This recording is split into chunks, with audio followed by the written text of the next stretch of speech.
So this was a good episode, but you get the ending you've kind of been expecting and, well, it's been hinted and you're not really looking forward to. It starts out with them getting orders on what to do. The troops with the girl that he likes, the main character likes, are being sent forward and they reach a fortress that appears abandoned. Now right away I'm thinking, trap, this is a bad idea, don't go in there, but they go in there and it seems fine. While that's happening, the main character in this group reach a part of the battlefield where there's a bunch of enemy soldiers covering a field and a fortress, and he uses the strategy and creates essentially snipers with these new powerful guns to deal with the enemy, giving an advantage. And while they're doing this, they get word about the attack on the fortress, that the place that the girl was at was a trap, and they've set it up. And they start heading towards the fortress, but he quickly stops them.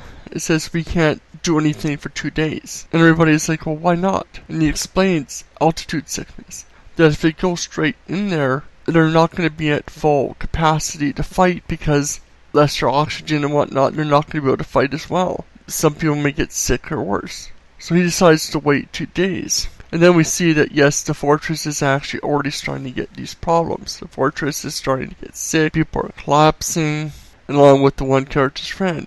And 2 days later, they get there, and everybody, including his friend, has been slaughtered. Not a single person is left alive in the fortress. Now, they've sort of been setting this up for a while now, that this would happen. You can sort of guess, because they've been treating her something special, but there's been sort of hints about the way they're going forward, and yeah, sure enough, she dies. And it's a great example of the problems of war and the hard decisions. Maybe the main character should have pushed on, but would they have been wiped out too because they would have been hit by the altitude sickness themselves? How much could they have helped with it? And that's that hard decision. There's so many variables, so many things that could go wrong, you don't know what's best to do.